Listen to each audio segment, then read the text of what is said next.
What's up, everybody? Welcome back to my channel. How is everybody doing today? I hope everybody is doing well.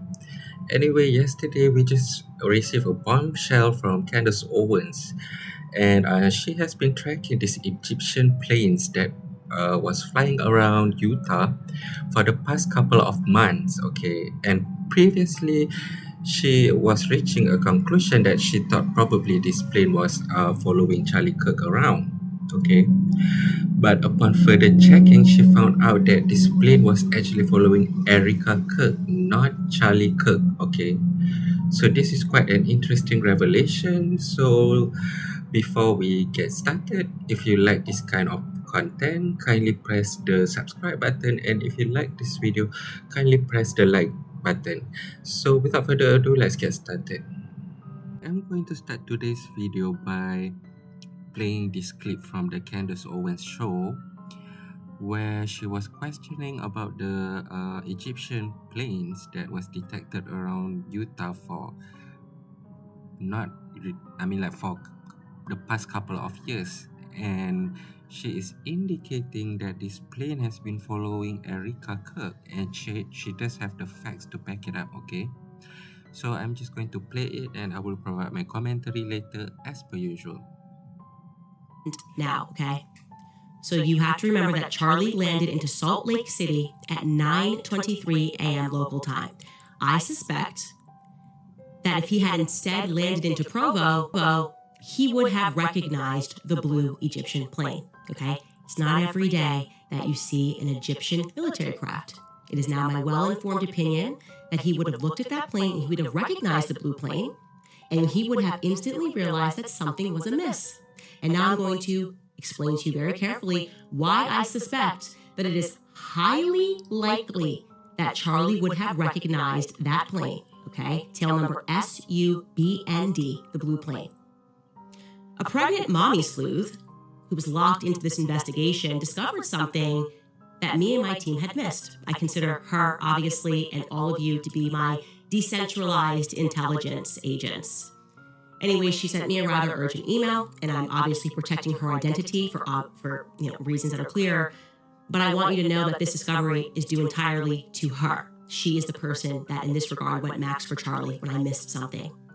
Her email stated, in effect, that I was only partially right about the plane tracking Charlie, that she had done an additional 15 hours of research and was able to discern that the person the planes were actually tracking for years was Erika. Not Charlie, but Erika was the one being tracked by these planes. And indeed, it turns out that she was correct.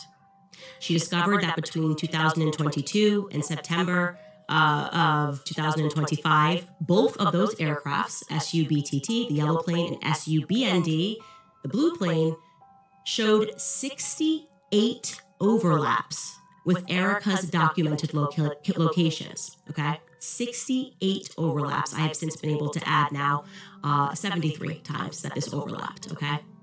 And 29 of those instances also happened to include Charlie. Charlie was also present, and that's what I was stumbling upon when I was looking into this. I was like, why is this plane where Charlie is?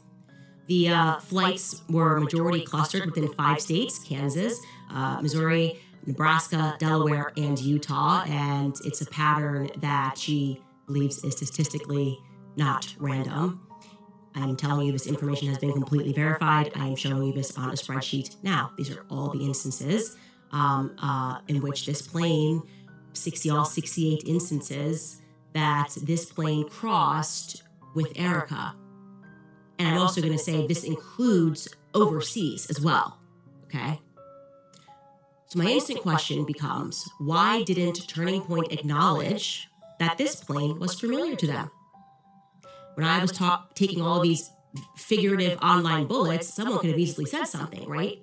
That's kind of a repeat thing in this investigation. Josh Hammer lies, I get attacked, Turning Point just stays silent. They know he's lying, but they allow the lie to flow.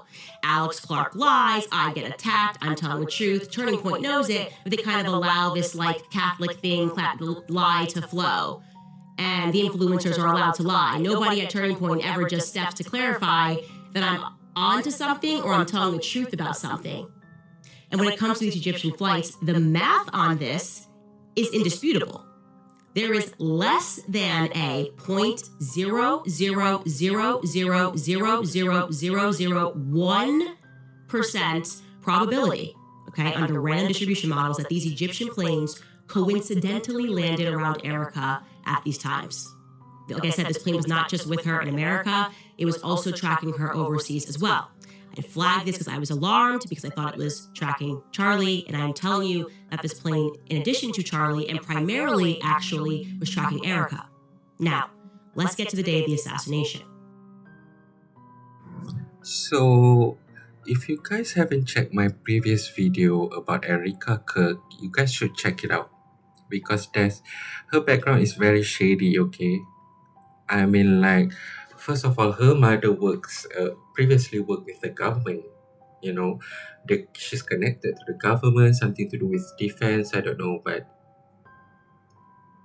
I believe, if I remember correctly, she had a government contract. She had a business, and her business model is on a government contracts, specifically related to defense contract. Okay.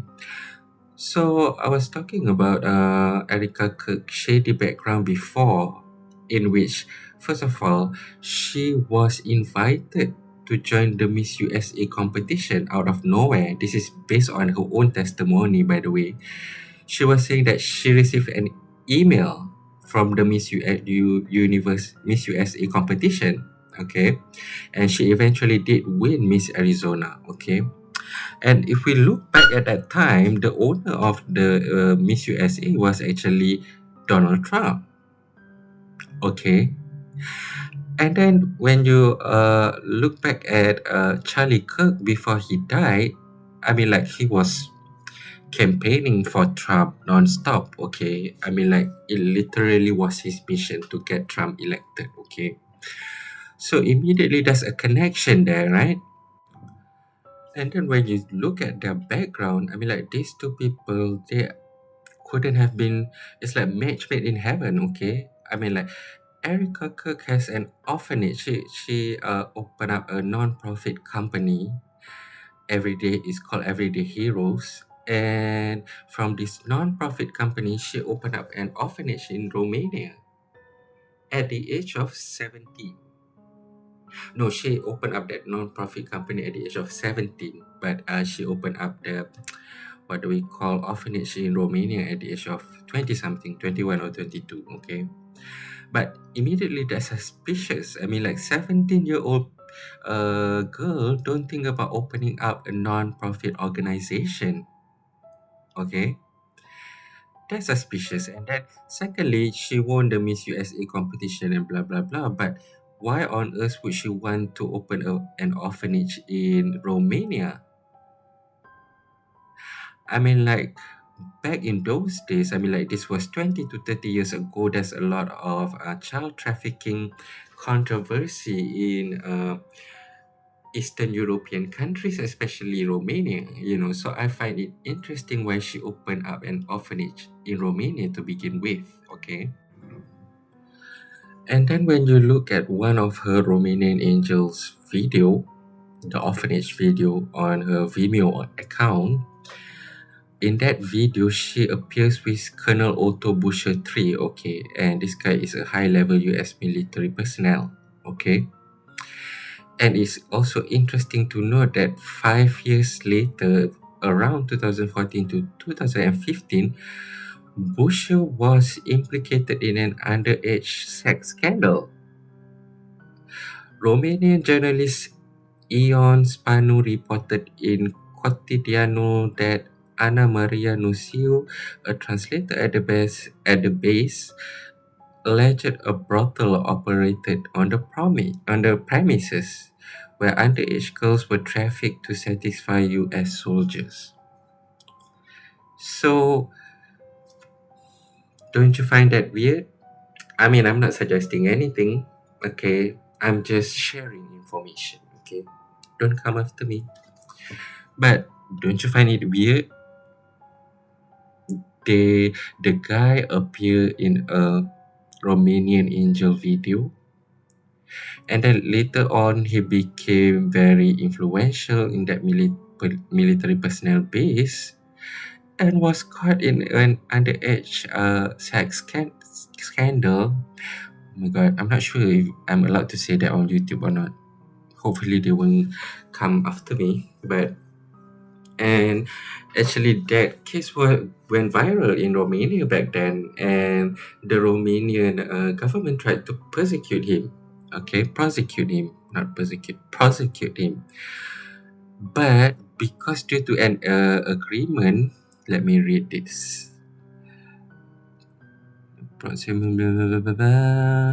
Due to a 2001 bilateral agreement granted by the US jurisdiction over its personnel, limiting Romanian access to evidence, no public charges or convictions against Busher are confirmed in available records, though the probe was extensive and highlighted systemic issues at the base.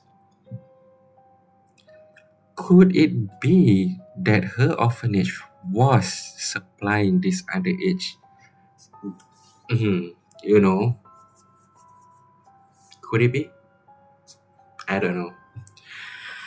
And then also, another thing I find weird about Charlie Kirk is that at the age of 18, he was approached by rich donors to start his company. Don't you find that weird? And at the age of 18, you usually are not thinking about starting a company, okay? You're thinking about going to college, maybe have some fun, you know. You're not thinking about running a company, but maybe he is a one of a kind kid, okay? Let's take that. But which investor would be what we call, which investor would have enough confidence to fund an 18-year-old kid to start a company? Isn't that weird? So we have a couple, okay, husband and wife, both started their company at a very tender age of 17 to 18 years old, okay? I find that weird. It could all just be a coincidence, you know? So I don't know. And then there's also the case of her mother, which is also very suspicious, by the way. Like I said previously, she works with the government, and she works specifically in the defense sector, okay? And then when you consider the fact that currently she is on the Superfit board of director. Now Superfit runs TPUSA app. They create and run an app for TPUSA, okay? Now there has been rumors that Superfit has been stealing TPUSA customers' information and then passing it to the Israeli government, okay? This is just rumor, hasn't been confirmed. Don't come after me, okay?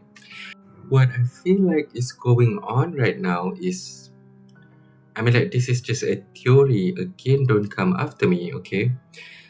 What I feel like is going on right now is I suspect, okay, that Laurie Franzwe, I hope I'm pronouncing her name right. She is Erika Kirk mother. Laurie is actually a spy, okay? And I feel like Erika Kirk has been MK Ultra. I mean, like, just the way she sorry. I mean, like, the way she talks, the way she portrays herself, she doesn't look normal to me, okay? She looks like someone who is very controlled, okay? So I believe that her mom is a spy and she has been MK Ultra, and she was purposely being matchmade to marry Charlie Kirk in order for her to control Charlie Kirk. So basically, she was Charlie Kirk handle. That is just my theory, okay? I don't care what you say. That's just my opinion, okay? So, do remember that before Charlie Kirk was unalive, he was starting to speak out against Israel, okay? Now, isn't that weird? Isn't it weird why this Egyptian plane was following Candace Owen, Erika Kirk, non-stop all over the place? Okay. Now I know people are going to say, well, it's Egyptian plane, what does it has to do with Israel?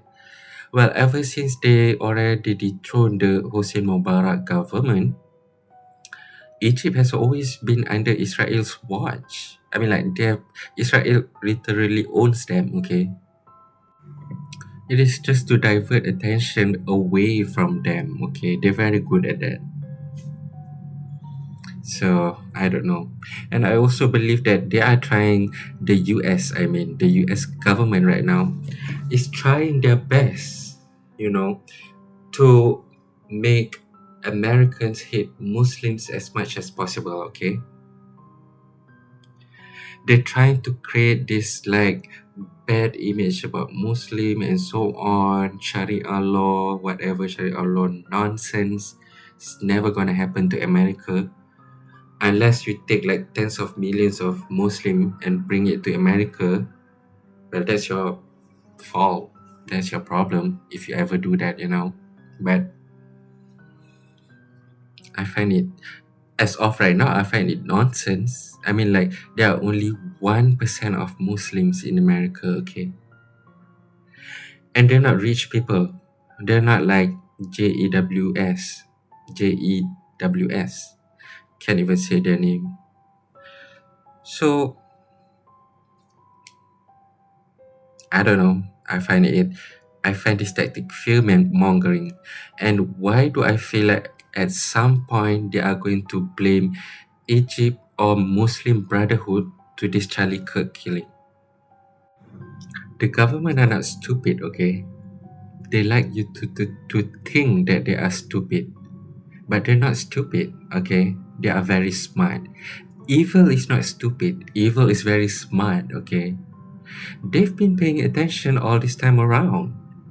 They know people are not going to let this Charlie Kirk case go away, okay? So they are going to take this opportunity, connect Muslim Brotherhood to the Charlie Kirk killing, when it's probably not even true to begin with, okay? I mean, like, the evidence is suggesting it is that nation in the Middle East. You know who I'm talking about. I mean, like, it's unbelievable, okay?